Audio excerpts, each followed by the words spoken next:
senador ng Pilipinas. Ikaw na ba? The Senatorial Interviews. Kilatisin at kilalanin ang mga kandidato sa pagkasenador sa eleksyon 2013. Ikaw na ba? Ang live interview ni Mike Enriquez sa mga naghahangad na maging senador ng ating bansa. Ikaw na ba? The Senatorial Interviews. Simula ika-14 ng buwan ng Enero sa ganap na ika-9 hanggang ika-10 ng umaga. Ikaw na ba? Eksklusibo at live sa Super Radio DZBB. Pati na rin sa RGMA Dagupan, RGMA Cebu, RGMA Iloilo, RGMA Bacolod, RGMA Davao, RGMA Iligan at RGMA Zamboanga. Ikaw na ba? The Senatorial Interviews. Dito lamang sa Super Radio DZBB. Ang himpilan ng katotohanan. Ang Ikaw na ba? The Senatorial Interviews ay tinataguyod ng Super Radio DZBB, pati na rin ang RGMA AM station sa buong Pilipinas sa pakikipagtulungan ng Commission on Elections. At ngayong umaga, live mula Tugigaraw hanggang Zamboanga, ito na po ang ating Ikaw na ba? The Senatorial Interviews. Ngayong umaga, ang makakapanayam natin live, mga kapuso, dalawa sa pinakabatang mambabatas ng ating republika. Sino ba unahin natin dito? Yung senador muna o yung kongresista? Paano ba dito? Okay, di bale, may pagpapalit-palitin natin. Yung munang senador. Kasalukuyang senador. O, yan, ha? Okay, si Senador Alan Peter Schram, Silent C, Cayetano, Partido Nacionalista. Ipinanganak noong 1970, ibig sabihin ngayon siya ay 33 anyos pa lamang. 42. Ay, 42 na pala. Okay, mahina sa math, kaya nasa radyo Anak ng isang dating senador. Ninyo natatandaan, si Kompanyero. Ang dating senador Renato Kompanyero Cayetano at Sandra Schram Cayetano. Asawa niya ang kasalukuyang alkalde ng lungsod ng Taguig, Maria Laarni Lopez Cayetano. Meron din siyang kapatid sa Senado, si Senadora Pia Cayetano. Natapos siya ng kolehiyo sa University of the Philippines, Diliman, sa kursong Bachelor of Arts in Political Science. Nagtapos siya sa Ateneo School of Law. Second honors, mga kapuso. Sa edad na 22, naging konsehal siya ng dating bayan at ngayon ay lungsod ng Taguig at kinilalang pinakabatang konsehal sa buong Pilipinas. Nanungkulan din siya bilang vice-alkalde ng Taguig mula 1995 hanggang 1998. Nanungkulan siya bilang kongresista sa nag-iisang distrito ng Taguig Pateros noong 1998 hanggang 2007. Noong ika-13 kongreso, naging tagapagsalita ng prosecution team sa impeachment na kaso laban kay dating Pangulong Gloria Macapagal Arroyo. Itong si Senador Cayetano, mga kapuso, nahalal siya bilang senador noong taong 2007. Naging kontrobersyal nang maging chairman siya ng Senate Blue Ribbon Committee na humawak sa investigasyon ng kilalang NBN-CDE broadband deal at yung tinaguriang fertilizer fund scam na tuwang-tuwa si Mike Enriquez. Mantakin nyo, pati Makati noon nabigyan ng fertilizer fund. Makati! Nakatanggap ng fertilizer fund, mga kapuso. Nakakatuwa talaga. Ano nangyari doon? Okay, tatanungin natin si Senador Alan, ha?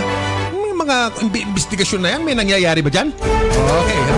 Siya ngayon ang kasalukuyang Senate Minority Floor Leader. Ayan, sa ika-15 Kongreso. Pinarangalan siya bilang isa sa top outstanding young men o TOYM dahil sa kanyang mga nagawa sa gobyerno at larangan ng serbisyo publiko o public service noong taong 2010. Ang isa rin sa mga kakausapin natin ngayong umaga, tatanungin natin, ikaw na ba ang susunod na magiging senador ng Republika? Ay si Kongresista Teodoro Acevedo Casino. Casino Pilipino. Hindi, joke lang namin yun. Ang kanyang partido, Makabayang Koalisyon ng Mamamayan. Ipinanganak noong taong 1968. May asawa po siya, sorry girls. May asawa siya, si Ruth Cervantes, 2 ang kanilang anak. Nagtapos siya ng kursong Bachelor of Arts in Sociology noong 1993 sa Universidad ng Pilipinas, Los Baños, Laguna. Ba't nakita kita noon sa Juan? Doon sa homecoming? Doon ka... Ha? Ang high school niya po ay sa Lasal Green Hills. Oh, ha? Kita kami sa misa sa...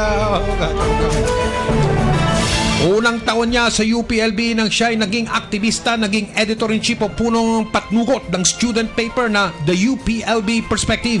Naging volunteer ng NAMFREL, National Movement for Free Elections nung snap elections ng 1986, panahon ni Marcos yun. Taong 2004 nang nahalal bilang kinatawan ng bayan muna sa mababang kapulungan ng Kongreso. Muli siyang tumakbo noong 2007 elections at muli ring nanalo. Ilan sa mga panukalang inakda ni Congressman Casino ang Public Attorneys Act. Kaya pala nakasabay kami noon sa isang pagtitipon ng PAO. Oo, mahal na mahal siya ng mga tiga-PAO. Siya po ang umakda noon, yung Public Attorneys Act, Tax Relief Act, Rent Control Act at Anti-Torture Act.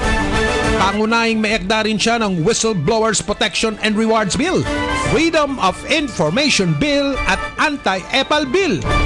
Naghain din siya ng panukala para sa pagtanggal ng tinatawag na Value Added Tax o VAT at regulasyon ng presyo ng langis, singil sa mga mobile phone service at pati na sa mga matrikula o tuition fee.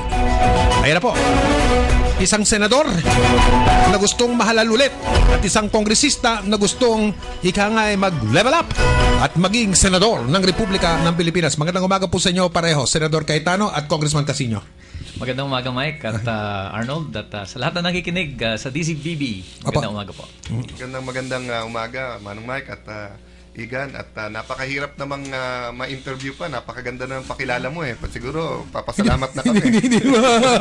Libre po ito, libre. Tsaka napapakinggan po tayo mula Tugigaraw hanggang Zamboanga, satellite. Ibig sabihin yung quality nung tunog natin, studio quality. At bukod po doon, napapakinggan din tayo sa internet. May live audio streaming po kami sa www. Nakita po namin yung rating sa labas kaya nagpasalamat kaming maaga kami ni Hindi, sige, iba ho yan sa team. Malakas, ano? Napakalaking bagay itong ginagawa nyo, Mike, kasi yung informasyon na kailangan malaman ng ating mga kababayan tungkol sa mga kandidato, mahirap na iasa natin yan sa mga paid advertisements. Iba talaga na yung stasyon ang gumagawa ng paraan para mag-usap, makilala yung ito po, nakatulong po namin dito ang Commission on Elections sa COMELEC. Katuwang namin sila sa programa. It actually levels the playing field.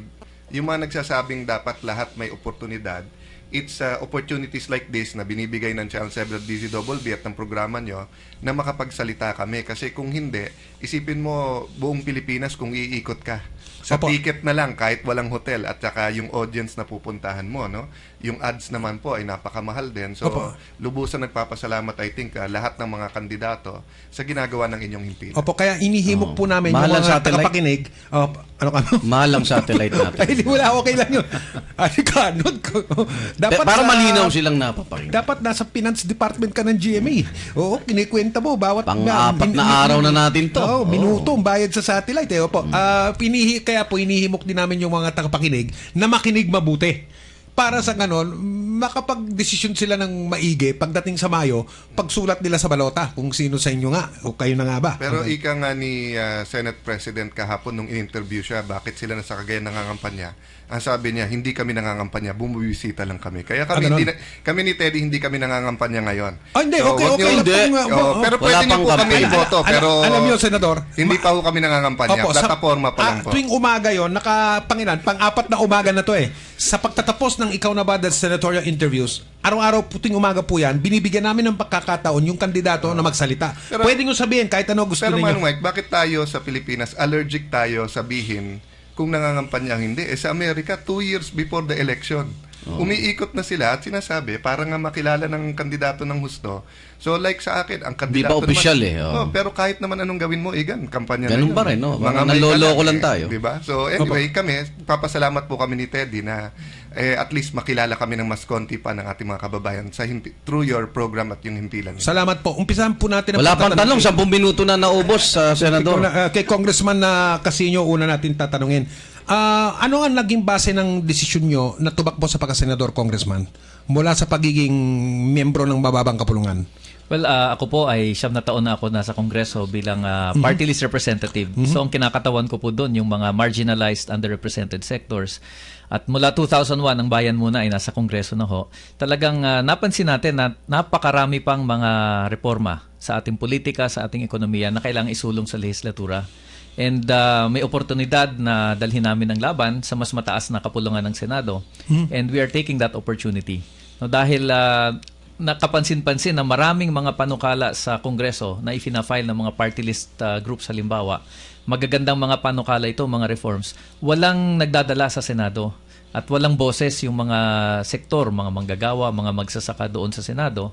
So naisip namin, hindi lang grupo ko, kundi yung iba pang mga party list groups na dapat meron din ganyang klaseng kinatawan yung karaniwang tao sa Senado. At ito ang pangunahin ng nagbunsod na malaki man ang hamon, mabigat ang laban, subukan na magkaroon din ng ibang boses doon sa Senado. Hindi, ang inyong partido nakalagay dito, Makabayang Koalisyon ng Mamamayan. Opo. Ito bang partidong ito ay membro ng kahit anong koalisyon?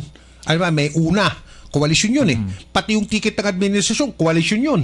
Iba-ibang partido sila galing. Kayo, bahagi ba kayo ng kahit anumang koalisyon o ika nga sa wikang English, standalone o nag-iisa lang talaga itong Makabayang Koalisyon ng Mamamayan? Well, party coalition din ho yan ng iba't ibang mga party list groups naman. At syempre, yung mga networks ng mga non-government organizations, mga people's organizations.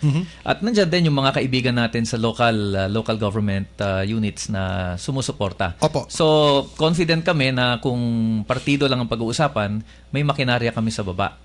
Buti na sabi nyo yun, tatanong ko talaga yun. Ito bang Makabayang Koalisyon ng Mamamayan? Dahil sa Mayo 13, araw ng eleksyon, doon makakatalo Alam natin lahat yan. Kongre, kayo, ilang termino na kayo bilang party list representative. Sa araw mismo ng halalan, doon pa rin makakatalo. Doon sa mga presinto, doon sa mga iba't ibang bayan at lungsod at mga barangay. Sinasabi nyo, sapat na ang makinarya nyo na makapagluklok ang inyong grupo ng isang senador. Sapat na, no? May sapat na makinarya kami. Pero napapansin ko rin, no, whether yung mga kausap naming politiko sa baba, whether sila ay bahagi ng UNA o ng LP, ang sinasabi nila palagi sa amin, malaya kaming pumili ng napupusuan naming kandidato. Parati naman yung sinasabi ng mga yun Ayun na. Pero ang experience talaga pero hindi ka ba ang experience wala namang halos party politics. Nangiti si Senador. Ano kanyo? Wala halos party politics sa Pilipinas Ha? Wala halos party politics. Hindi naman Anong nasusunod. party politics? Kung titingnan ninyo yung dalawang koalisyon. Ito, si Senador Cayetano, nasyonalista. Halimbawa, may liberal, ni Noynoy. Sa nakikita ko ngayon, yung may LDP. Koalisyon ng UNA at saka ng LP. Opo. Pagdating doon sa baba, sila din nag-aaway. Opo. Ay di, nasaan ang party politics doon? At sinasabi niyo, wala talagang pagkakaiba sa ideolohiya, sa prinsipyo, sa plataforma, sa anuman. Wala nga nagsasabing sila ay oposisyon sa dalawang naglalaban, parehong administrasyon. Pero paano mo harapin yung wala pang party list na nabigyan ng pagkakataon na ma-promote sa Senado Kung titignan mo yung kasaysayan, no? Lahat ng party list na nagtangka mag-Senado, talagang hindi nabibigyan ng although monting na si Ma'am Riza yata pa 13, no? Pero anong tingin mo paano tinitignan ng bayan itong party list na sabi nga parang hindi na kailangan, no? Ako naman ay hindi tumatakbo bilang party list representative. Kumbaga nag-level up na ho tayo. Talagang national party itong coalition natin. Pero ang boses ng party list sa naging karanasan ko sa Kongreso, lalo na yung mga tunay na party list malaki ang kontribusyon sa pagpapahusay ng marami namang peke talaga. Opo. Kailangan nating aminin. Comelec nagsabi nun Malaki ang nag-disqualify sila. Malaki ang naging papel sa Kongreso sa pagpapahusay, lalo na yung tinatawag na social legislation. Yung legislation na talagang ang makikinabang ay yung mga maliliit sa ating lipunan. At kung yan ay maidadala natin sa Senado, tingin ko malaking bagay para sa ating bansa. Senador Cayetano, may gusto kayo sabihin. Sige po. Sabihin ko lang tama si Igan. Wala pa naman nagiging senador na party list. Pero nung araw, halos wala rin nagiging senador na independyente. But then si Noli De Castro, then later on si Gringo, nanalo na independyente. So alam mo, marami nagsasabi, kaya may corruption sa ating bansa, di ba? Dahil gagastos ka ng 100 milyon, 50 milyon, tapos magkano lang naman ang sweldo, no? So ako, na-appreciate ko yung pagtakbo actually, kumpare ko to si Teddy. Kahit hindi pa nila ako ini-endorse, ako, ini-endorse ko siya. No? May lambing na. No, dahil nung tumakbo ko noong 2007, sinabi ko to sa radyo, na mas gusto nyo ba na isang politiko ang magfa-fund dyan, wedding lord, drug lords, o kaya mga may hinihinging illegal o sa gobyerno? Or number 2, do you want 10 businessmen giving you 10 million each or 5 businessmen giving you 20 million each? Katulad ko po, mahigit 10 million ang bumoto sa akin. Can you imagine if only 1 million of your supporters, voters, give you 10 pesos each? That's 10 million pesos. Or if 1 million gives you 100 pesos each, yun ang sinasabi ko sa Comelec. Rather than bantayan nyo yung gastos ng politiko na alam nyo namang itatago din yan, at saka yan ay pang media lang ng Comelec, ba't hindi nyo i-require ang Smart at Globe na meron din silang pass allowed sa kandidato. Kasi sa ibang bansa, they gave up na ang kandidato gumagastos ng malaki. Si Obama po, $1 billion. Kaya lang ang kaibahan ni Obama, hindi siya tumanggap ng malalaking donasyon. Sabi niya, ang gusto kong donasyon, maliliit. So katulad nung kay Teddy, di ba? Maraming nakikinig. Kung gusto niyo suportahan, di ba? Sabi, walang commercial dahil mahal, etc. But it's more efficient eh. Pagka sa media ka nagsalita, buong Pilipinas ka naririnig, itong DCWB. Galing po akong Davao kahapon, na appreciate ko sobra ang mainit na pagtanggap. Pero sa totoo lang po, bawat affair na pinuntahan ko doon, 1,000 tao, 1.5, di ba? So mas magastos pa na umikot ka ng husto. Kaya actually ang media levels the playing field. But the question is, how do you get rid of too much spending? How do you get rid of too much concentration of power? Kaya ako na-appreciate ko yung lakas na loob nila, Teddy. But really, it's up to our people kung sila susuporta, not only by voting, but nung tumakbo po noong 2007, meron po ng mga naglagay sako pa o kaya yung mga nagpa-imprenta ng sarili kasi naawa na lang sa ginagawa nila FG na tinatanggal hindi ako makapag-imprenta ng poster. Pero kahit may pera ka ngayon, Manong Mike, no? Magkano ang poster? Diba? Sa probinsya na lang, 80. Parang kandila daw yan, pag undas, nagmamahal. Tsaka bulaklak. Pag Valentine's, mahal. Mas mahal yung rosas. So I think part of the platform is the electoral reform itself. Hindi mo pa pinapakinggan ang politiko o ang kandidato. Tanungin mo na, magkano ginagastos mo at saan nang gagaling? Kasi kung nanggaling sa wedding at drug lord yun, kahit na ba sabihin niya na santo siya alam mo kung saan nanggaling ang pera, alam mo kung sinong bossing niya. Okay, Congressman Casino, etong makabayang koalisyon ng mamamayan, kahit papano, kahit nasabihin nyo 1,000 piso lang, kailangan nyo pa rin ng pondo para mangampanya. Definitely. At isa yan sa pinakamalaking Saan galing pondo nyo? May sapat na pondo na ba kayo? Ang tulad ng nasabi ko kanina, meron naman. Kahit papaano, nakakaikot tayo. Kasi ang approach natin talagang tinatap natin yung ating mga grassroots networks. Opo. So kapag ako ay pumupunta sa isang lugar, may sumasalo sa akin doon. May matutulugan ako kahit saan. Dahil napakaraming mga organizations na naka-network tayo through the years. So yun ang tinatap natin. Pati ho yung mga campaigners natin, abonado pa sila. No? Hindi namin kailangan magluwal para sila ay tumulong. Ang sinasabi nyo, kaya para sa amin, hindi ganun kamahal ang magiging kampanya sa baba. Ang sinasabi nyo, kung kayo na nga ang isa sa mga susunod na senador, wala kayong pagkakautangan ng loob. Kundi yung mga maliliit na mga tao na yan. Opo. Walang malaking negosyante, walang mayaman na tao na pagkakautangan nyo ng loob, na pag linapitan kayo, kung kayo na nga ang isa sa magiging bagong senador at sinabing, Teddy, pakipasan mo naman tong bill na to, kailangan namin ng ganitong franchise o ganito. Wala kayong ganong na pagkakautangan ng loob. Tama yan, Mike. Ang challenge sa amin in terms of financing yung paano yung sa media. Kasi paano? Yung media, yung TV advertisements, yung mga advertisement. Yung napakamahal ho. So, pero pinag-aaralan din namin. Mag-iipit daw ang COMELEC. Sana po. Pero tuwing election, sinasabi nila yun 120 million. Pinag-aaralan namin paano matatap yung aming grassroots networks para makapag-raise ng pera. Okay. Tulad ng sinabi ni Senator Cayetano, mula doon sa mga maliliit na willing magbigay. Opo. At yun ang pag-inipon yun, malaki-laki. Ito, importanteng tanong to, lalo na sa mga nakikinig din yung mga tiga-media sa atin, yung mga tiga-print, dahil baka may ma-pick up nga sila, may mapulot sila ng mga sasabihin yung dalawa.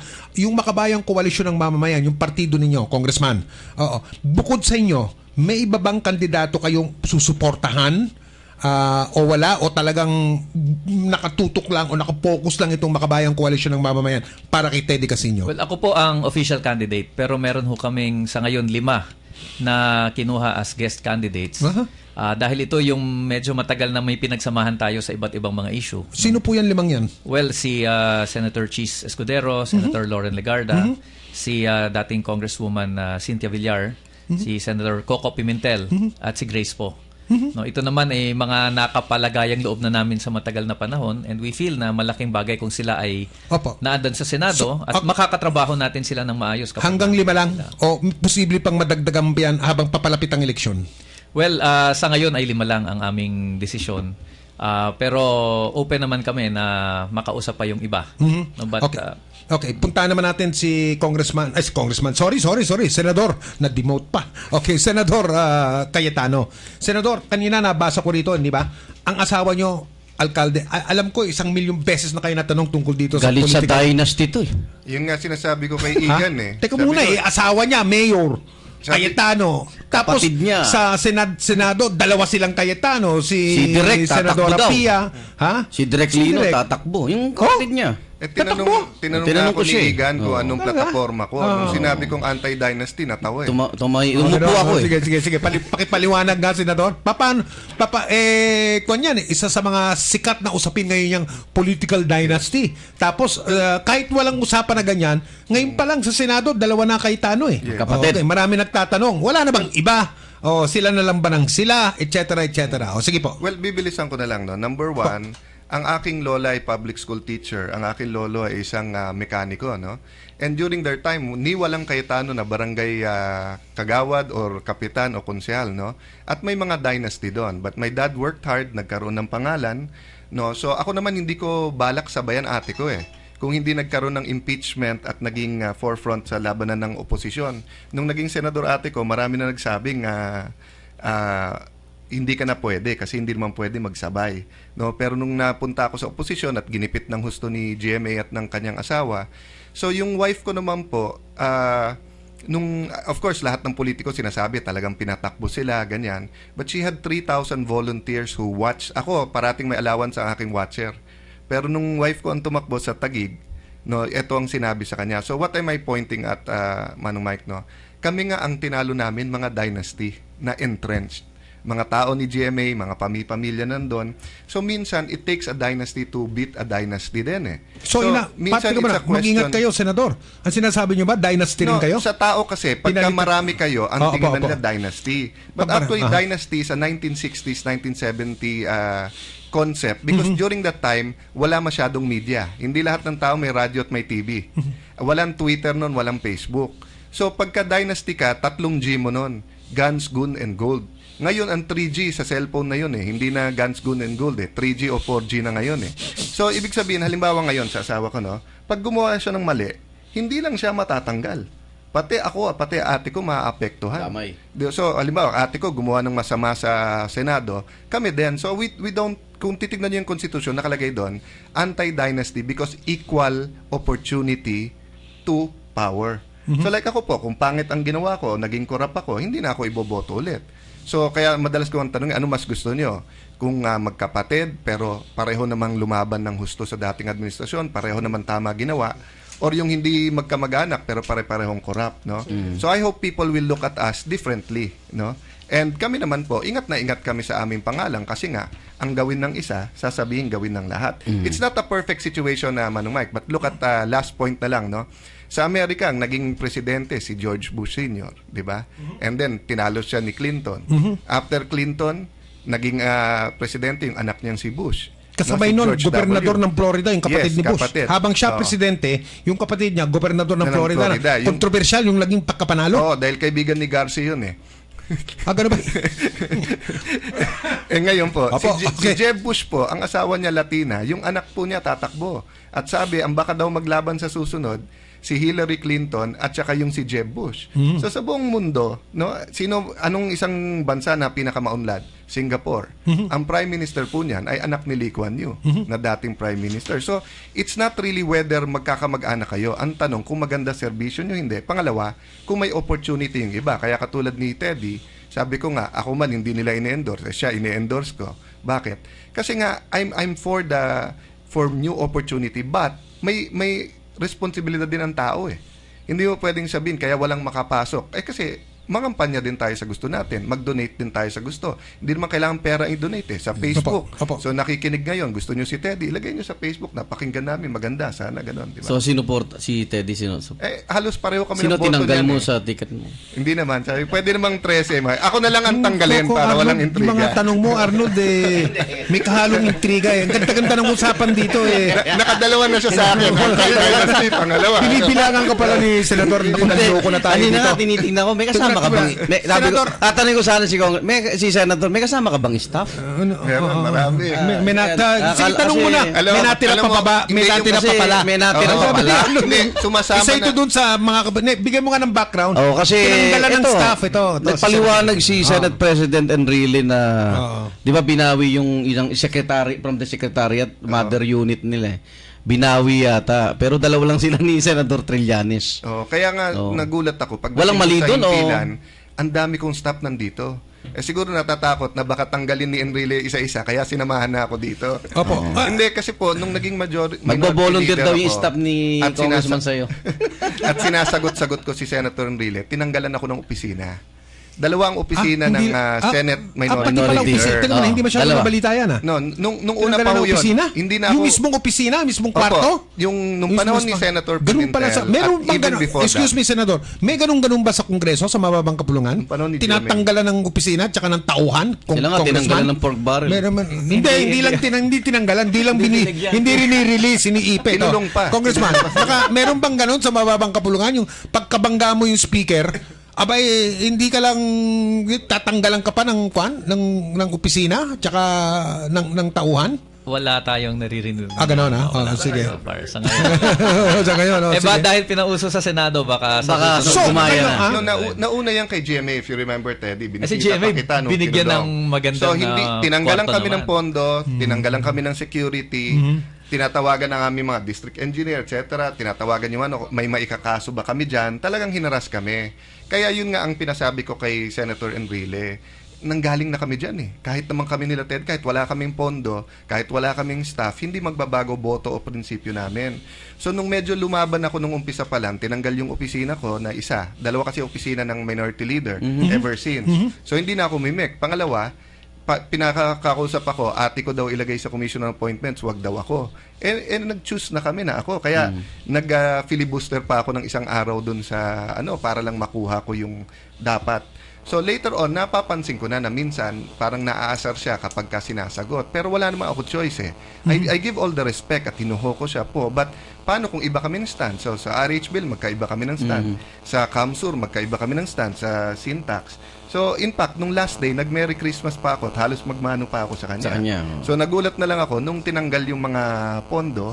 And then, yung staff tinanggal din. Although may paliwanag sila na nag-expire daw yung detail sa amin. 6 years na po ako dyan, Manong Mike. Kahit nag-expire yan, tumatawag Automatic, Oh. yung secretary at sinasabi, mag-request na kayo umaba. O kaya, yung staff extension na nag-aasikaso.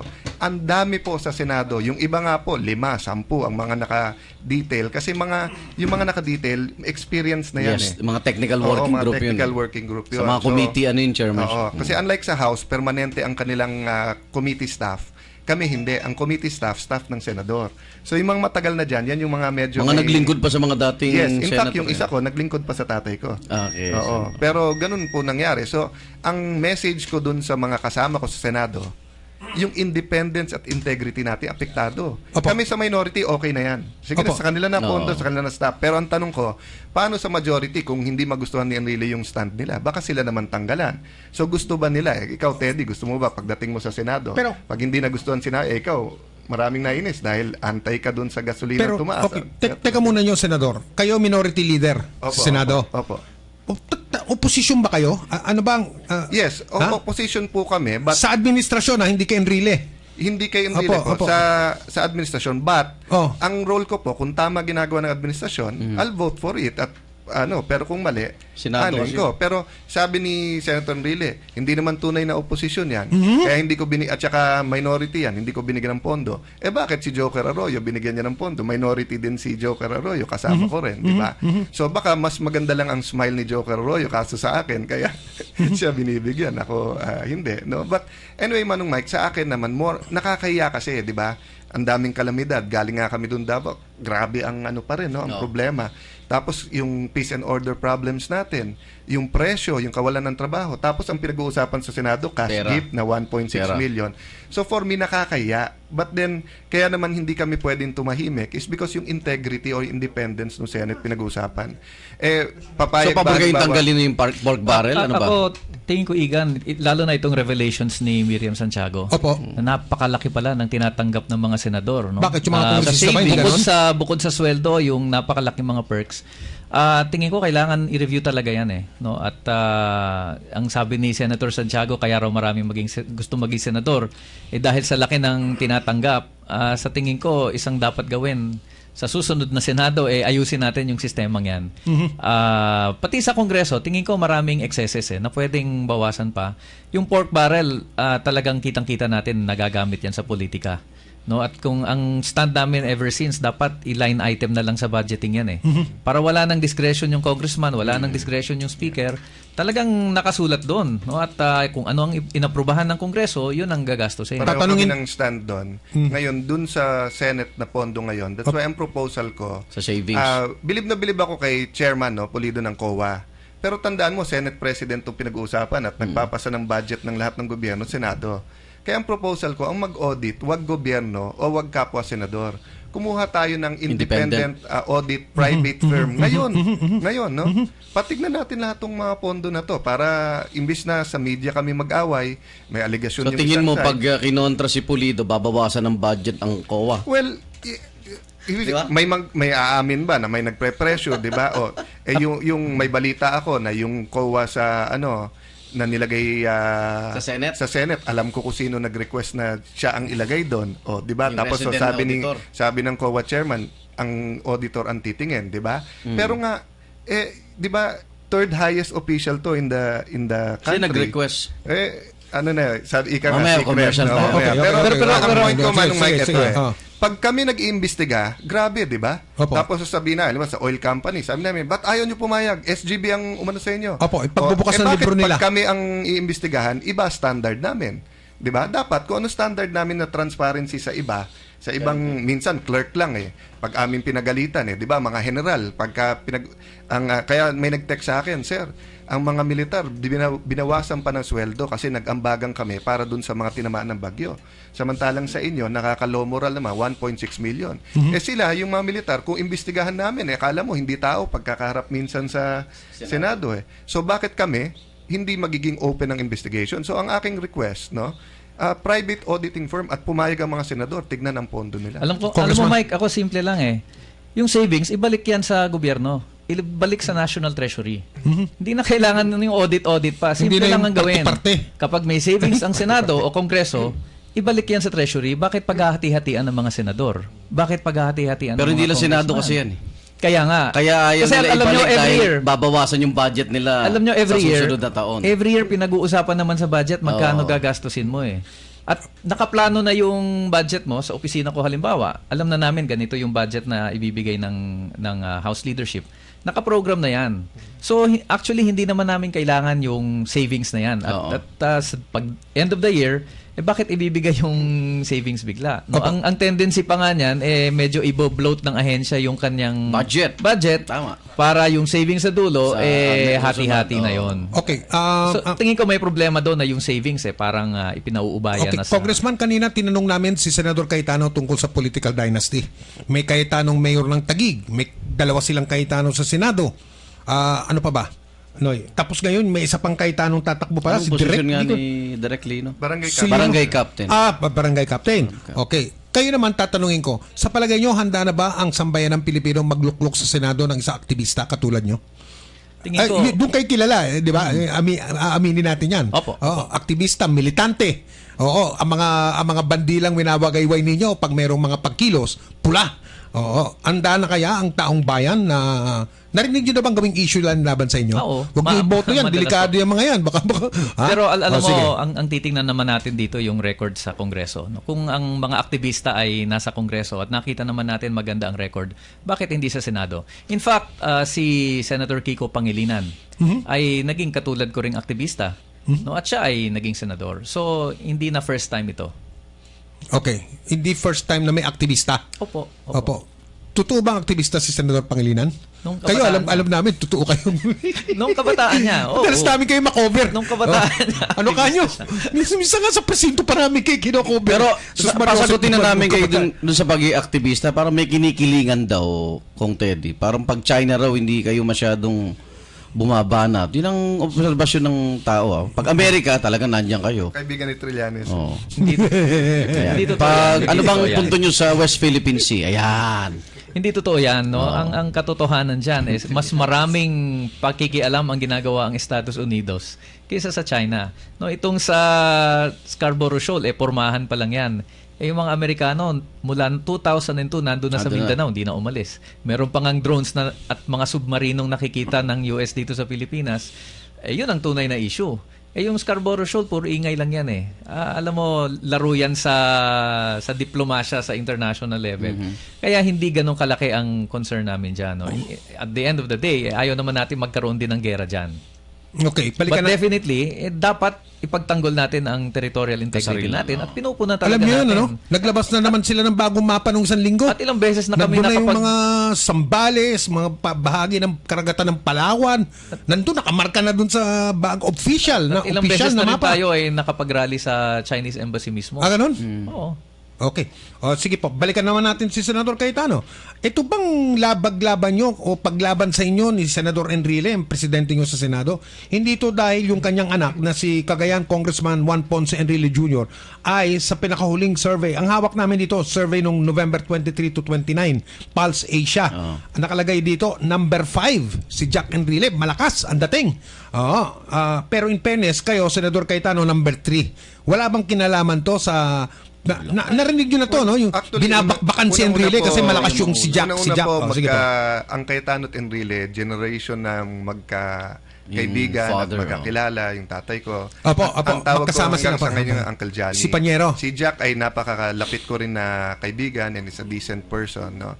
So, it doesn't have to do with politics. It's more of, I think, hindi sanay ang Senate President dahil sa history niya, no? Martial law administrator, everything, na parang pagbata ang kausap or iba ang stand. Kasi ako, I'm very passionate basta't, di ba, nakalaban na namin dati kasi nung GMA sila, anti-GMA kami, di ba? So, minsan sa mga hearing, nagkakasagutan kami.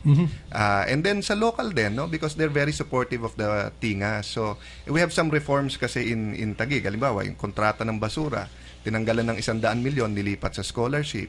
Di ba? Yung and a lot of these things medyo tumatakbo sa kanya yung mga kalaban namin, humihingi din ng pondo sa kanila.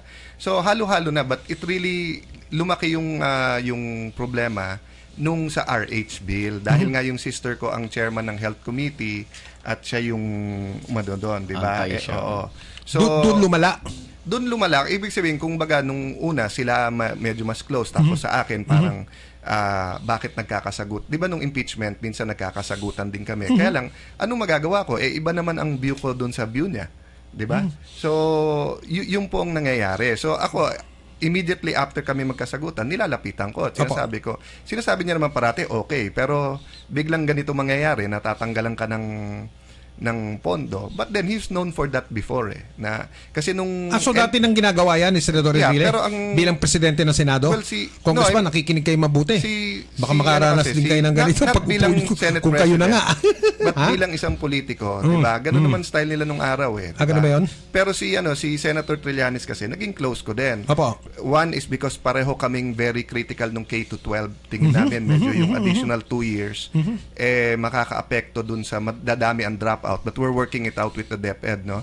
So then secondly, he became critical of Senator Enrile, diba? So ika nga Mike, no, parang damay-damay na. Opo. Siguro lumaki sa mga. Tapos thirdly, nung budget hearing kasi gusto ni Senator Enrile tanggalan ng pondo yung committee ni Senator Trillanes. Doon pa lang, November. Hindi pumayag yung marami. Kasama ako doon sa lumaban dahil minority siya eh. So obligasyon ko protektahan din yung interest ng minority. Magko-commercial break po tayo mga kapuso, pero tapos noon, tatanungin natin itong ating dalawang panahuin tungkol sa kanilang posisyon, tungkol sa iba't ibang mga issue at tungkol sa iba't ibang mga panukalang batas. Pero bago po noon, si Congressman Casino, Congressman, kung kayo na nga ba ang isa sa magiging mga bagong senador ng Republika, anong mga unang-unang ipapanukala ninyo bilang bagitong senador? Sa unang tapak pa lang ninyo sa Senado, sa unang upo nyo pa lang, ano ang magiging unang panukala ninyo? Anong mga uunahing isusulong ninyo sa Senado, Congressman? Pangunahin dyan, Mike, yung problema ng napakataas na presyo,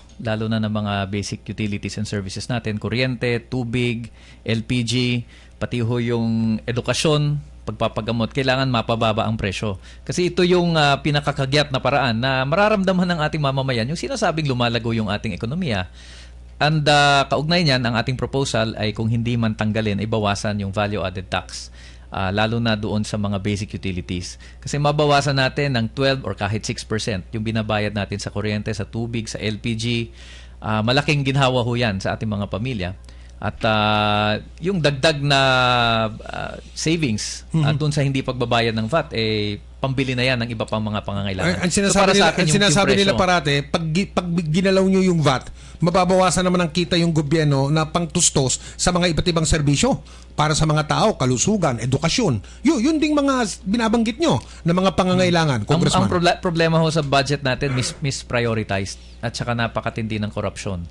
Pero at saka pahusayin lang natin yung koleksyon ng BIR sa existing taxes at saka ng Bureau of Customs, kahit ho yung VAT doon sa kuryente, maalis man lang, malaking bagay na. Sinusuportahan nyo ba? At hindi naman malaki ang magiging kawalan in the overall scheme. Sinusuportahan nyo ba ang modernisasyon ng Hukbong Sandataan? Tinext yan kanina Hindi pa kayo pumapasok ng studio. Nagte-text na kasi yung ibang mga nakikinig. Oo, para itanong sa inyo. Tanungin daw namin kayo, kung ano ang posisyon niyo, paano ba ito, o kung susuportahan niyo raw ang kasi madalas katapat din ng mga grupong sumusuporta sa inyo, Congressman. Yung ating Armed Forces of the Philippines, yung ating hukbo. Sige po, Congressman. Sinusuportahan ho natin yung modernisasyon. Ang problema nitong nakaraang mga budget hearings, nahahalata ho natin na malabo Malabo yung programa ng modernisasyon. Nagbabago-bago, hindi dumadaan sa tamang proseso at napakaraming reports ng mga anomalya, mga rig biddings. So dapat hanggang ngayon? Oo. Hindi ba tuwid na daan na daw Hindi, tuwing budget hearings yan, lumalabas yan. Ganun. Kaya mahirap na basta-basta kapag humingi ng 50 billion, ibibigay mo. No, dapat dumaan sa tamang proseso at dapat ito ba talaga yung kailangan? Sinasabi nyo hindi kayo tutol sa pagmomodernisa ng ating hukbong sandataan. Ang gusto nyo, tamang proseso lang ang masunod. Ganun ba sinasabi nyo? Proseso. And in the first place, kailangan natin balikan yung ilan sa mga batayang premises ng modernisasyon na ito. No, kailangan ba natin talaga na yung gera na yan? Meron naman tayong peace process. Bakit hindi ito ang mas pagtuunan natin ng pansin sa halip na yung armadong labanan? No, so yun ang mga issues na nakikita namin dapat pagtuunan din ng pansin. Kaugnay lang doon sa presyo, ang isang nagiging problema rin ngayon ay yung kawalan ng regulasyon, lalo na sa presyo ng langis at sa presyo ng power. Kailangan ibalik yung kapangyarihan ng gobyerno na i-regulate yung presyo. At kaya nga kaugnay niyan yung ating panawagan na i-repeal yung oil deregulation law. Okay. Sa pagpapatuloy po ng Ikaw na Ba, the senatorial interviews, tatanungin natin yung dalawa nating panawin tungkol sa ilan sa mga kontrobersyal na mga panukala at mga issue ngayon. Freedom of Information Bill, Total Gun Ban, yung panukala na gawin legal ang diborsyo dito sa Pilipinas, at iba pa. Sa pagpapatuloy ng Ikaw na Ba, the senatorial interviews, ang ating oras alas 9:43 at 30 segundos.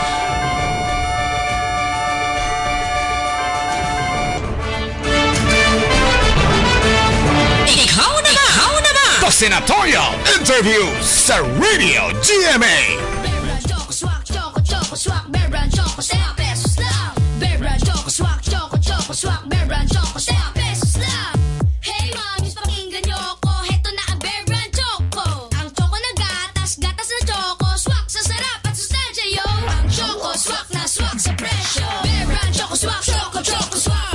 Choco, now in swag pack. 10 pesos lang sa suking tindahan, SRP. Nestle, good food, good life. Galing na kompleto, galing ng Apo at Rizal Cement. Sa liga ng maraming tahanan, di magtitipag anumang hamon. Bili ang mundo sa tibay mo, bili ang mundo sa Cemex. Ang Cement Expert.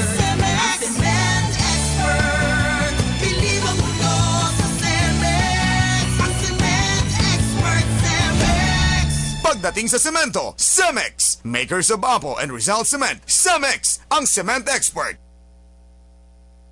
Okay, balik na po tayo mga kapuso sa Ikaw na Ba, the presidential. Hindi pa. 3 taon pa yon. The senatorial interviews. Ikaw na Ba? Ikaw na Ba? The senatorial interviews sa Radio GMA. Ito na, tanungin na natin ang ating mga panawin. Ang bilis ng oras pag itong dalawang itong ating panawin, di ba napansin, Igan? Mantakin mo alas 9:45 na eh. Pwede naman umulit kung gusto nyo. Sige po. Mahal satellite, Senador. Mahal satellite, mahal. Tapos after February 2, bawal na to dahil usapan namin ng COMELEC eh. Dahil yung pag-umpisa ng opisyal na di ba? Pangangampanya. Kaya nga tuloy-tuloy na ito eh. Okay. Freedom of Information Bill na hanggang ngayon tulog na tulog pa. Aprobado na yan sa Senado, sa baba.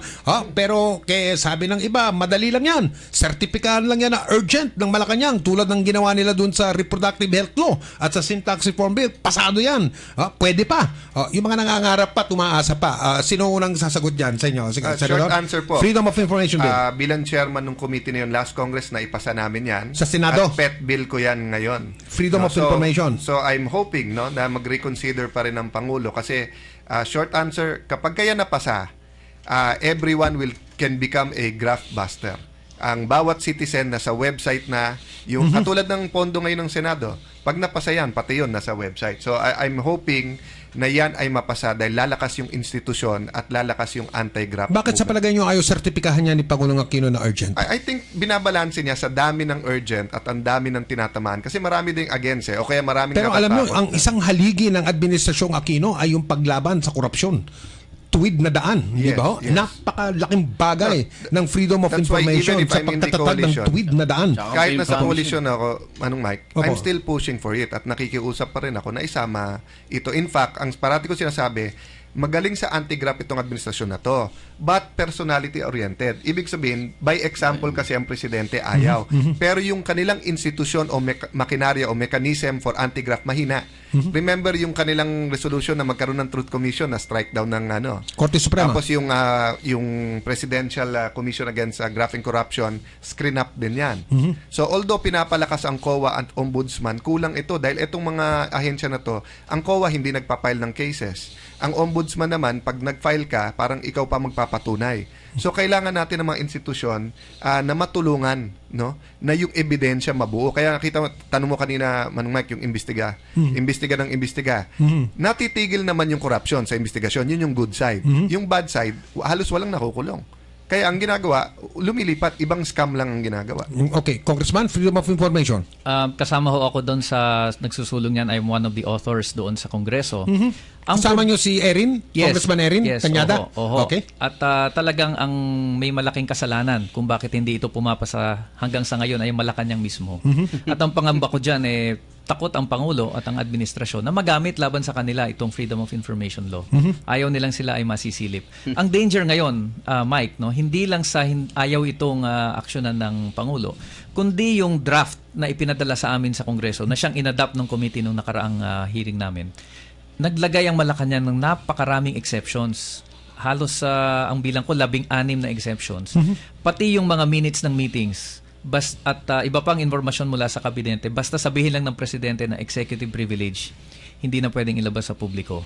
Yung mga draft ng mga memorandum at iba pa, yung mga trade secrets na tinatawag, yung mga human information on human rights violations, basta daw ito ay sumasagka sa internal security operations, hindi pwedeng ilabas.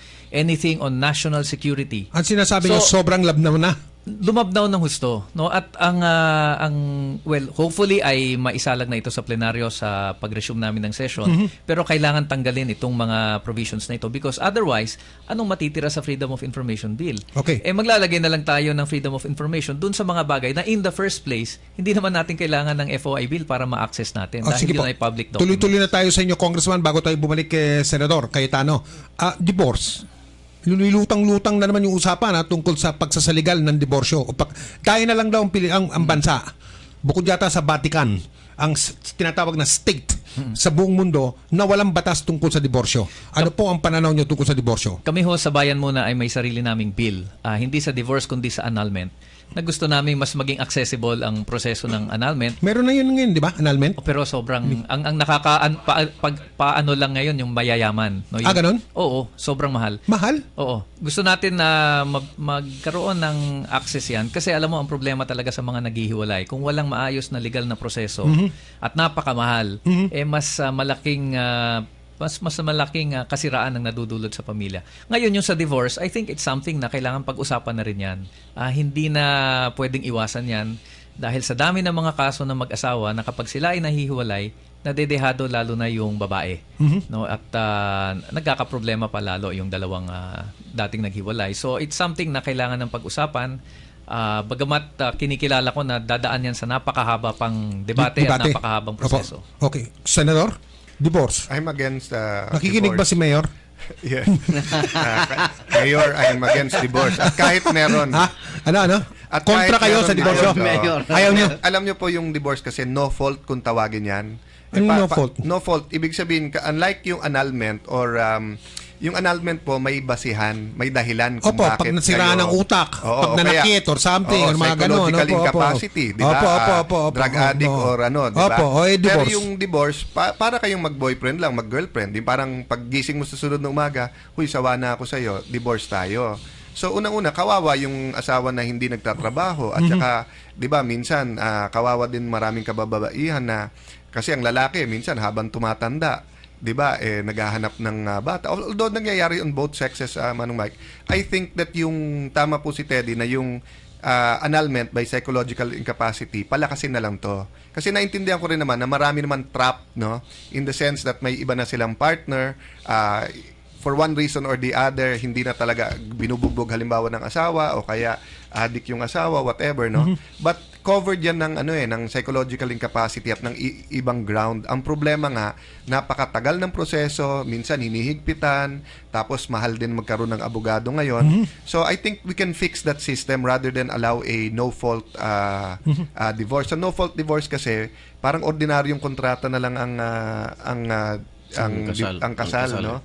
So parang anong pagkaiba? Ba't pa kayo nagpakasal, 'di ba? Pero we know that to every general rule there's an exception. Opo. So yung annulment ang exception. Habang kayo pa nagsasalita, Senador, bago tayo bumalik ulit kay Congressman Casino, total gun ban. Naku, umiikting ngayon yung usapin na yan kasi nga sa sunod-sunod na mga kahit nga may gun ban meron pa rin mga nang-hold up sa na may Amerika baril, pumirma na si Barack. Mga nababaril pa rin. Short sige history. po. Sa Amerika kasi nasa constitution nila the right to bear Hindi, mga arms. cowboy naman yung Second mga Amendment. So, ang problema... Dala-dala pa yun ng panahon ng mga cowboy nila. Ang problema mga po Indian, sa kanila, mga, pati assault rifles at Naibibenta, saka kung sino-sino nakakabili. Sa atin po, kung titignan nyo yung batas natin sa barel, no? Mahigpit. Napakahigpit na. Even yung may permit to carry, hindi pwedeng dalhin to sa mga mall, sa mga commercial places, at saka kailangan yan na hindi nakikita na sa loob. So ako, ang tingin ko, mahigpit ng ating batas sa barel. Ang problema, katulad ng iba pang mga batas natin, implementation. Pagpapatupad. Kaya ang calling aking PNP.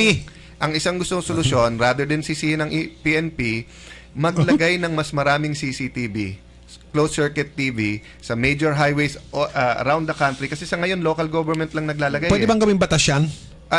Pondo lang po kahit walang batas. In fact, pondo. In fact, sa Metro Manila, ang maraming LGU nire-require pati mga negosyo na maglagay na. Opo. So interconnection na lang yan afterwards na may mga command center, no? Sa Japan po, pati traffic may cameras na. So pag may banggaan aside from yung emergency, nandiyan na kaagad dadating yung rescue. Opo. Alam na kaagad kung sino may kasalanan, wala nang away-away doon sa banggaan kasi na-record ito. Opo. And technology allows you to record it. So ako, rather than sisihin yung mga pulis, ilan lang sila at mababa din sweldo. Opo. Bakit hindi natin ayusin yung crime labs at saka yung CCTV? Okay. Congressman Casino, total gun ban. Ipatupad muna yung kasalukuyang batas. Pareho kayo. Ganun yung batas. Ganun lang yun. So, sapat na yung batas. Ang problema ay pagpapatupad talaga. Ipatupad muna natin ng tama. Kapag napatupad ng tama at may problema pa rin, tsaka na tayo gumawa na naman ng bagong batas. Hindi yung hindi na nga napapatupad yung kasalukuyang batas, gagawa pa ng bago. Mas matindi pang batas, mas lalong hindi mapapatupad yun. Panghuling tanong na po ito sa akin, ko lang kung meron pa si Arnold, bago namin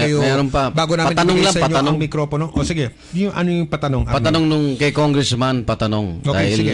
Go. In-endorse siya ni... Oo. Ano daw po posisyon nyo dito sa revolutionary tax at campaign tax na hinihingi daw sa mga liblib na bahagi natin?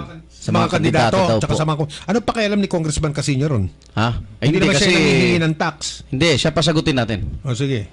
Tayo po, yung grupong humihingi na yan, yung New People's Army. Correct. sila po ay nagtataguyod ng sarili nilang gobyerno. At sa kanilang pamantayan, sila ay may kapangyarihang mag-tax. Siyempre, sa ilalim ng ating batas yan ay bawal, yan ay illegal. Pero ang mas importanteng tanong dyan, bakit ba may ganyang klaseng grupo sa ating bansa? At paano natin haharapin yung mga lehitimong issue ng kahirapan, ng kawalan ng katarungan, na siyang nagiging ugat para may alternatibo ng ganitong klaseng labanan. Kasi pwede natin sabihin na bawal yan, tinututulan natin yan, pero hanggat hindi na-address yung ugat ng labanan, kahit anong sabihin natin, magpapatuloy yan.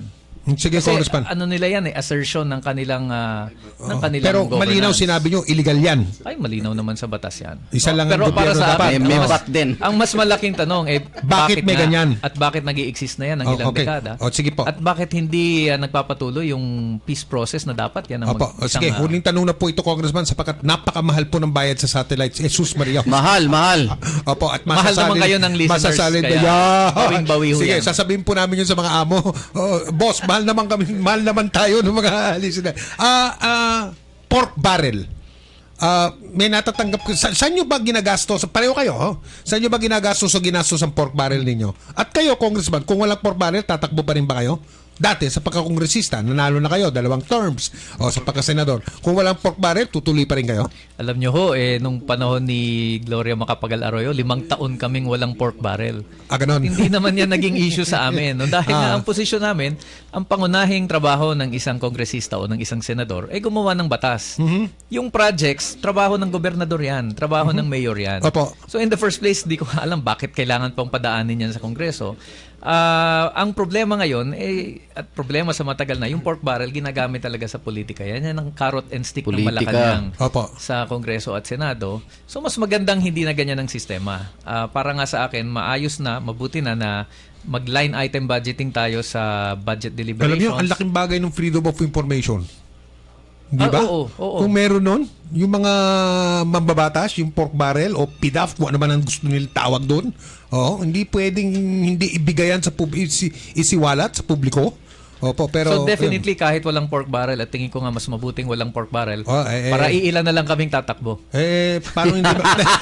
Ay, nakaloko na. Yun na yun. Paano mali. Dapat yata hindi na natin tinanong si Congressman Casino tungkol sa pork barrel. Kasi ang sagot niya, pwedeng paikliin yun sanay na kami ng wala. Ito, detalyado. Saan yung ginastos? Ang ginastos sa pork? Ulitin ko muna, Manong Mike, halos lahat ng stand pareho kami nila Teddy sa 9 years namin kasama. Kaya ewan ko ba't hindi pa nila ako ni-endorse dahil pareho kami ng ng stand. Pero kunin mo na. Ito po, almost 69,924 medical assistance programs in 19 public hospitals nationwide. Kasi anong taon yan? Ngayong taon? Ito pong yung pagiging senador ko po. Okay. Kasi po, remember, inipit ni GMA yung pork namin ng 3 o 4 years kami magkapatid. Talaga pareho talaga kayo ni Congressman Casino. Mas maputi lang si... Pero pareho kayong naipitan ng pork barrel. Sige, remember, ano pa? May kaya kami. Naranasan namin yung mahirap magkasakit di ba? Kasi yung tatay ko, ate ko nawalan ng anak, na 8 months na sa ospital, na hindi makakain, na walang tube, hindi available dito, in-import pa. So, aside from equipment sa mga ospital, most of our projects, because ang problema sa pork, ang impression ng iba, may kickback or so ang ginagawa namin, at least kaming magkapatid, binibigay namin sigurado sa agency. So, DSWD at saka direct scholarship. Hindi kayo nakikialam kung sino ang supplier o kontratista? Katulad po nung scholarship namin, sa bata binibigay direkta yung pera. Ganon. So hindi na dumadaan sa ospital, hindi dumadaan sa amin, nasa PGH na, nasa NKTI. So ganon, no? And then syempre yung iba din mga projects, and then halimbawa po ang gobyerno natin kasi maraming relief efforts, pero walang rehab. So halimbawa ang experiment po na ginawa ko sa Bulacan, 5 to 10,000 pesos, diretso po sa small business owner. Ma-certify lang po na dati siyang may sari-sari store, pagupitan, meron tricycle na nung binaha, nawala o na-damage, no? Ang tanging kapalit na hiningi namin, seminar on small businesses. So this is what we also want to do in the Mindanao area na tinamaan ng bagyo, CDO, and then the Region 11. No? So Manong Mike, but I agree with Congressman, Eddie, hindi naman kailangan na pork barrel yung sistema, basta't equitable yung distribution. So, payag ako na sa budget, i-specify na. Kung Diba? halimbawa lang ito, Senador. Opo. Sabi nga nila sa wika Ingles, for the sake of discussion lang, kung biglang bukas makalawa, biglang paggising natin, pareho wala ng pork barrel, tatakbo pa rin ba kayong pagka-senador? Well, kami po ni Teddy, hindi lang sa senador, congressman po ako noon. Mas importante kasi yung pork barrel sa congressman Kasi hinahanapan sila ng Sa distrito distrito. nila kung nasa ano yung nagawa mo. Okay. But ako at yung wife ko, na-elect siya na congresswoman, na-elect ako ulit, Opo. kahit wala kaming pork dahil inipit yung pork namin. Opo. No? And hindi kami nagbago ng prinsipyo. Dito naman sa Senate po, importanteng may magawa ka, pero hindi po ganun ka-importante yung yung Pork barrel? mismo. Opo. Kaya lang, katulad ni Senator Sabi kasi ni Congressman, Lacson, ang pangunahing trabaho ng senador at kongresista gumawa ng batas. Yes, pero hindi magsagawa ng mga proyekto. pagpatayo ng mga ang tulay, problema po, ang mga kung ano-ano General Appropriations Act po ay batas din Yung pondo kung saan ilalagay, batas din po yun. Opo. So, ang Trabaho nila yun. problema, pag hindi mo kinuha pork mo, katulad po ni Senator Lacson, hindi Opo. niya kinukuha. Opo. Pero ang complaint niya, hindi binabawas sa budget every year. Vinivito din ng Malacanang, ibinabalik. So, hinahati-hati din nung iba. Sa OP. So, kung ibabalik ko... So yung pera, nagagastos din pala. Oo. So, alimbawa, sa OP o kung Opo, saan. opo. Pero payag po ako Maraming- na sa budget deliberation na lang ang ilagay lahat ng budget para nga sigurado tayo kung ano yung priority. Maraming pasikot-sikot sa gobyerno, no? Noy? Sa pondo. Marami. Ang dami mong That's why pwedeng po, di ba lumabas sa dyaryo na... lahat legal, Pati intelligence Pero- fund. Legal pa yan. Manong Mike, Oo. isa sa lumabas sa dyaryo, isa ako sa pinakamalaking pork. Oo. Pero ang totoo, pero kung titignan mo, kasi nakatago sa sumobra mga pa raw, di ba? nakatago sa ahensya. Well, kasi bilang minority leader, may extra ka Pero ang... ganun ba yun? Ganun pala yun? Sa lahat po yun. Kasi Opo, you take care of opo, the opo. minority Opo. at end Opo, of the opo, But opo.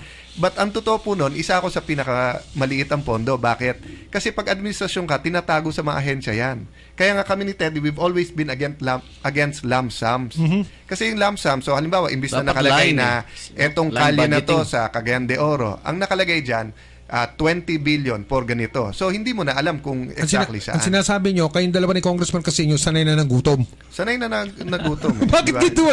Okay, panghuli na po. Hindi lang sasanay sa gutom, Mike. Talagang prinsipyo yung usapin nito. Prinsipyo. Na ang pondo ng taong bayan, dapat binabantayan na alagaan natin. Hindi yan discretion ng congressman o ng Hindi speaker. Hindi Oo. sa'yo yan Pera ng bayan yan. At ang nangyayari sa pork barrel system, parang pera ng presidente na ginagamit para kontrolin ang congressman. Pagdating sa congressman, parang pera niya. Parang personal na pag-aari niya yung pera. Nagiging Yun ang hindi discretionary naging fund. maganda. Opo, opo, Instead opo, na nagiging, opo, opo.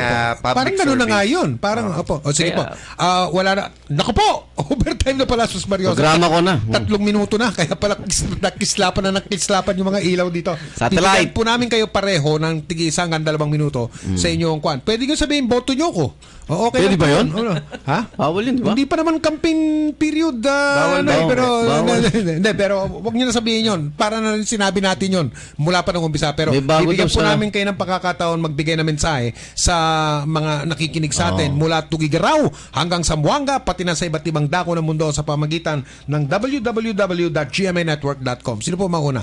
Si Senador? Sige, Ano? importante sa akin na iboto nyo ako, pero mas importante na bumoto kayo, na maging active kayo. Kahit kung sino man iboboto nyo, ang importante, bansa natin to, may stake kayo, parati ko sinasabi, pangunahin natin problema aside from corruption, presyo, trabaho, kita. But if you don't vote, if you don't register, if you don't participate, campaign kung sinong gusto nyo, kaya nyo mag-contribute, oras nyo, talent nyo, or konting pondo, gawin nyo po to dahil iisa bansa natin at ang kinabukasan natin nandito. So salamat po ulit, Igan, Manong Mike, sa inyong himpilan. God bless you at salamat sa pagkakataon na ito. Salamat po, Senador. Congressman Teddy Casino, mga kapuso, ito po, pakinggan nyo. Mike, ako po ay maraming nagsasabi sa akin na dehado ang kandidatura ko dahil hindi ako galing sa angkan ng mga politiko, hindi ako milyonaryo, at hindi ako artista. No, bagamat sabi ng nanay ko, artistahin daw ako. pero sa akin, hindi ko hong nakikitang problema ito dahil sa nakikita ko at nakakausap ko yung ating mamamayan, sawang-sawa na rin sila sa mga politiko, sa mga milyonaryo, sa mga artista at yung mga kamag-anak nila na tumatakbo na rin sa Senado ngayon. No? Tingin ko panahon ng may iba naman, panahon ng magkaroon ng boses yung karaniwang tao doon sa Senado Yan po ang nagawa ko nitong nakaraang 9 na taon sa Kongreso at 15 taon sa kalsada bilang isang aktivista.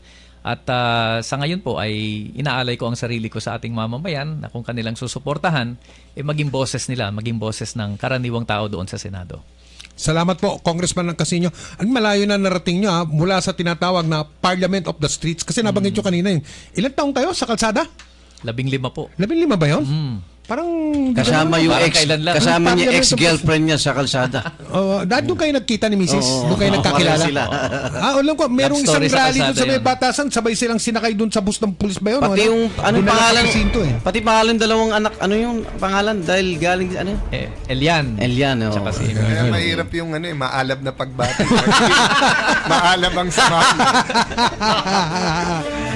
Nagpapasalamat po tayo kay Senador Alan Peter Cayetano. Tsaka walang pera, kay, nakatigom Congressman lagi Teodoro yan. Acevedo Casino sa aga-agat medyo biyahe din to kung hindi sila malapit dito nakatira, no? Itong studio po ng DCWB sa GMA sa Ikaw Na Ba? The Senatorial Interviews. Congressman Teodoro Acevedo Casino ng Partidong Makabayang Koalisyon ng Mamamayan at Senador Alan Peter Cayetano ng Partido Nasyonalista. Sila na nga ba? O kayo po ang magdidesisyon yan pagdating sa Mayo ng taong ito, mga kapuso. Okay, bukas po sa pagtatapos ng unang-unang linggo ng Ikaw Na Ba? The Senatorial Interviews, si Mrs. Margarita Coangco at Rizalito David. At sa Lunes naman, JC De Los Reyes at dating Ambassador Ernesto Maceda. Ayan, antabayanan niyo po, mga kapuso. Ikaw na ba? Ikaw na ba? The Senatorial Interviews sa Radio GMA. Ang oras po natin, 6 na minuto makalipas sa 10 ng umaga. Mga kapuso, narito na ulit ang Nor Sinigang Mix Mo Panalong Panalo Promo. Mas malaki na ang chance nyong manalo dahil 10 winners ng 2,500 pesos ang bubunutin linggo-linggo. Bumili lang ng any variant of Nor Sinigang Mix sa Purego, SM Supermarket, SM Hypermarket, Save More, Robinson Supermarket, Parco, Shopwise, Royal Duty Free, Landmark, Super 8, Ultra Mega at Metro Gaisano. Each empty pack is equal to 1 raffle entry. Isulat ang inyong pangalan, address, contact number at pirmahan. Ihulog ang inyong entry sa mga draw boxes sa Unilever Philippines office o dalhin sa GMA Network Station. 10 winners ng 2,500 pesos linggo-linggo. At sa grand draw, isang lucky winner ng 100,000 piso ang aming bubunutin. Kaya't ano bang...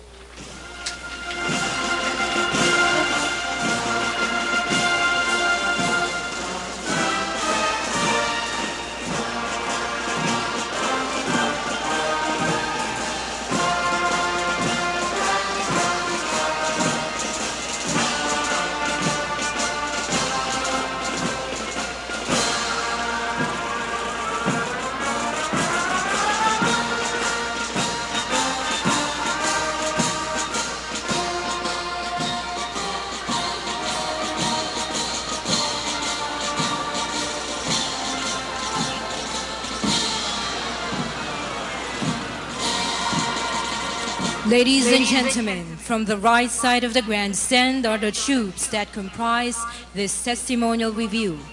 These troops hail from the 3 major services of the Armed Forces of the Philippines: the Army, the Air Force, and the Navy.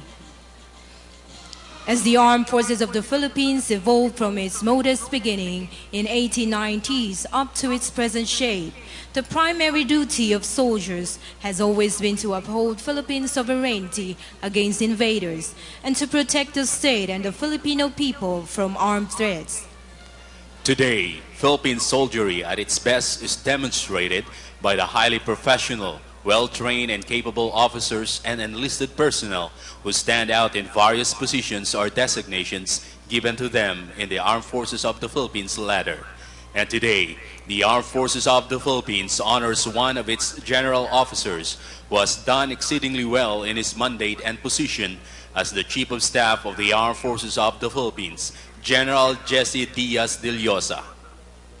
As the highest position in the Armed Forces of the Philippines, the Chief of Staff requires only the highest standards of professionalism, commitment, and loyalty from those who are chosen to exercise its authority.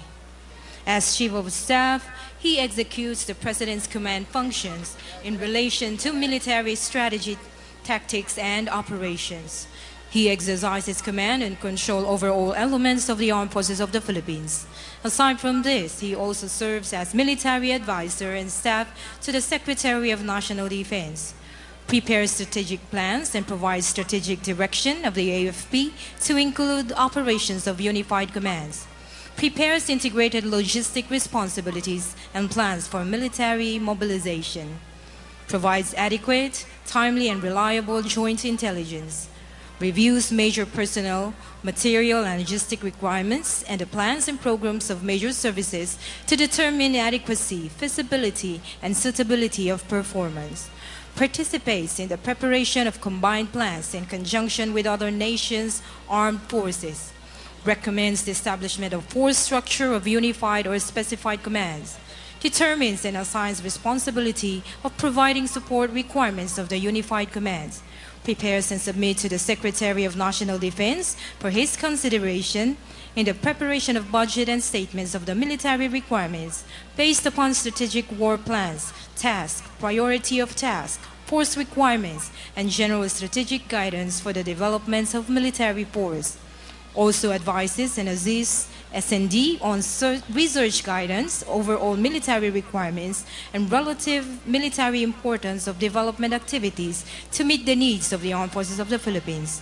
Prepares and submits to the Secretary of National Defense recommendations to appropriate agencies concerning general strategic guidance for the development of industrial mobilization programs, and formulates policies and guidelines on the organization of major services and other elements of the military establishment, the training and employment of forces in the prosecutions of tasks required by law and regulations when so directed by higher authorities. The soldiers rendering this testimonial review comprise a division-sized segment of the Armed Forces of the Philippines, spearheaded by a battalion-sized contingent from the Philippine Army, represented by its Security and Escort Battalion.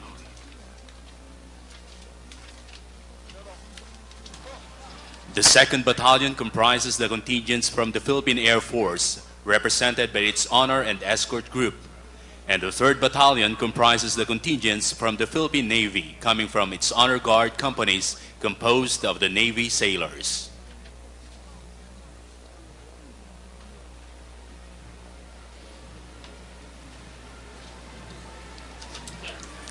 Follow!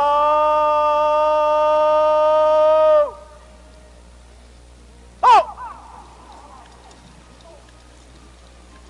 Mabas ang data! Ha! Harap sa kaliwa! Harap! The 2nd Brigade comprises 3 battalion contingents. The 1st Battalion comes from the Philippine Army, from the Special Operations Command. The 2nd Battalion comprises the contingents from the Philippine Marine Corps. And the 3rd Battalion comprises the contingents from the Armed Forces of the Philippines Peacekeeping Operations Center.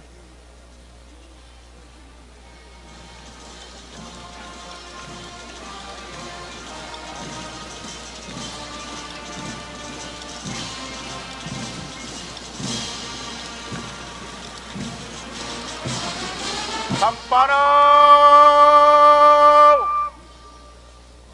Ho! Harap sa kaliwa! Harap!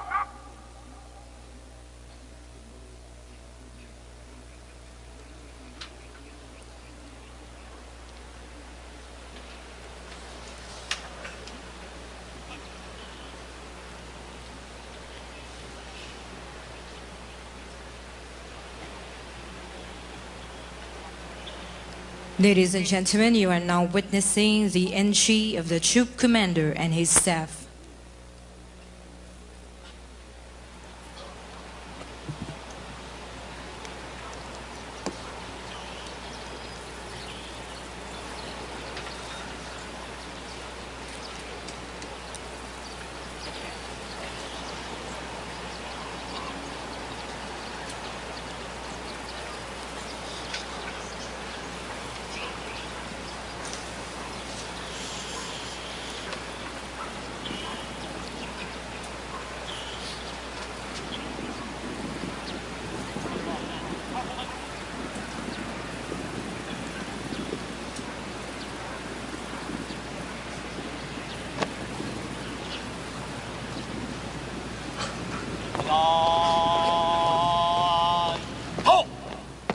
The troop commander for this morning's ceremony is Major General Virgilio O. Domingo, Commandant of the Armed Forces of the Philippines, Command and General Staff College.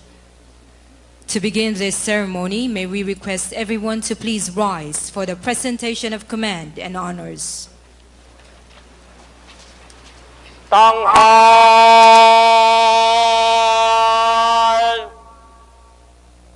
Ta! Kalipunan, hugay kamay. Ta!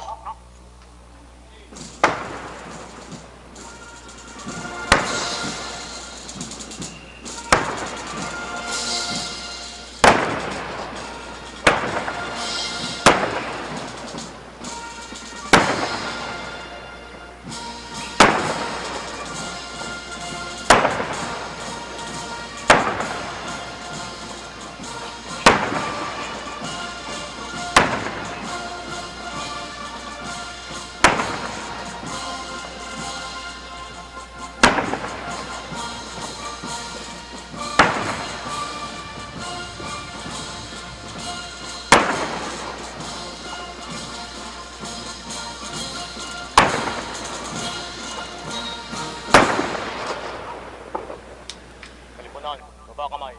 Ha! You may now be seated. Baba!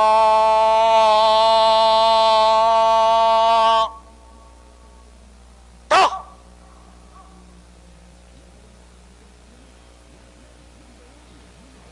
The troop commander will now present the troops for inspection. Ginoo, handa na po ang mga sampanaw upang libutin.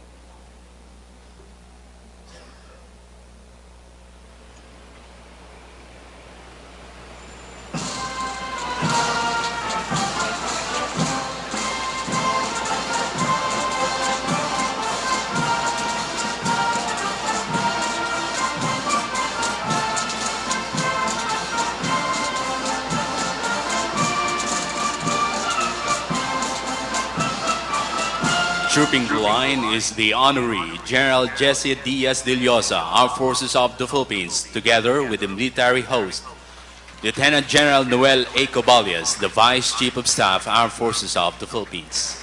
General Jesse Diaz de Llosa, the 43rd Chief of Staff, Armed Forces of the Philippines, was born in Bacon, Sorsogon on 20 January 1957. He grew up in Lucena City, where he finished his primary and secondary education. He entered Luzonian University from 1974 to 1975, but the hands of destiny guided him to the portals of the Philippine Military Academy. General De Llosa is a member of the Class Matapat of 1979. General De Llosa spent his early military career mostly in Mindanao, wherein he proved his acumen as a warrior. He was twice wounded in combat while fighting the MNLF secessionist group in Jolo and Basilan. This earned him the most coveted Philippine Military Academy Cavalier Award for Military Operations by the Philippine Military Academy Alumni Association Incorporated in 1988. After 7-year stint in the front lines of battlefield, he went on to develop his expertise on special warfare operations, holding various positions in the different 1st Scout Ranger Regiment Philippine Army units in Luzon and National Capital Region. As a young officer, he distinguished himself as Group Commander of the Special Reaction Unit of the Presidential Security Group that defended Malacanang Palace during a series of coup attempts from 1988 to 1992. Later, he became the junior aide-de-camp to the President of the Republic of the Philippines. The general also held various sensitive positions in the Philippine Army, namely Commanding Officer of the 16th and 14th Scout Ranger Companies, Commandant Scout Ranger Training School, at the same time Commander Task Group Panther from 1992 to 1999, Commanding Officer of the 1st Scout Ranger Battalion in Basilan Province from 19